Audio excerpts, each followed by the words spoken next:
Book of Heaven, Volume 29, August 3rd, 1931. Each act done in the divine will forms the nourishment to make the divine life grow in the creature.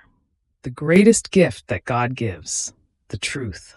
I am always there, in the center of the divine fiat, though under the nightmare of the privation of my sweet Jesus. Oh, how painful it is to feel, escaping from oneself, that Jesus who loves me and whom I love, and while he forms my life of strength, of love, of light, his life of love, of strength, and of light escapes from within my life. Oh God, what pain to feel life while the true life is not there. What torture, what torment. Oh, how I feel like repeating, there is no sorrow similar to my sorrow. Heavens and earth, cry with me, and all of you, implore for me the return of that Jesus who loves me and whom I love. So I abandon myself more than ever in that divine fiat which no one can take away from me, not even Jesus himself. If he hides, he makes some little escapes from me, but his divine will never leaves me. It is always with me, and my poor mind goes around everything that the divine fiat has done and does for love of us.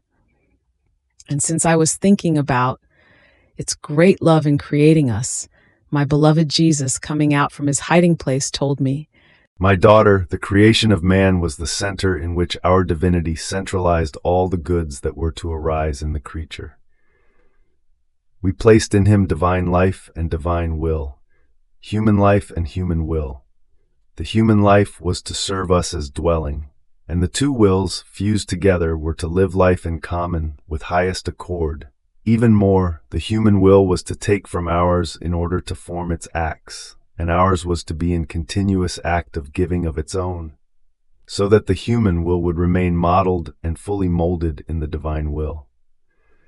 Now there is no life, whether human, spiritual, or divine, which does not need nourishment in order to grow, to be fortified, to be embellished, and to be happy. More so, since we placed our divine life in man, because he was incapable of receiving all the fullness of our divine being, we placed in him as much as he could contain of our life, giving him the freedom to make it grow as much as he could and wanted. Therefore, our life in man, in order to grow, had need of nourishment.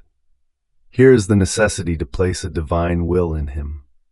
Our divine life would not have adapted itself to nourishments of human will, and therefore, all the acts of the creature done by virtue of our divine will, and in it, would serve to nourish and make grow our divine life in her, in such a way that, as she would gradually keep doing her acts in our fiat, now she would take our love and would nourish us, now she would take our strength, now our infinite sweetness, now our divine joys to nourish us. What order, what harmony we placed in creating man between him and us, to the extent of asking for our own nourishments through him, not because we needed it, no, but in order to maintain the ardor of love, the correspondence, the inseparable union between him and us. And while he would occupy himself with us, we would occupy ourselves with nourishing him and with preserving our dear dwelling.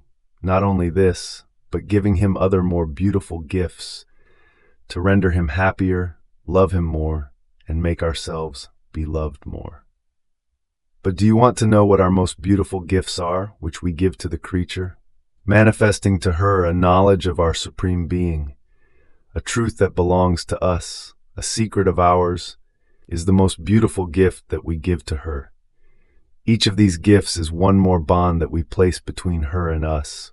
Each truth of ours is a property that we place in her soul, and therefore in the soul in whom our will reigns, we find our divine nourishments, our properties, for as much as is possible for creature, and our dwelling.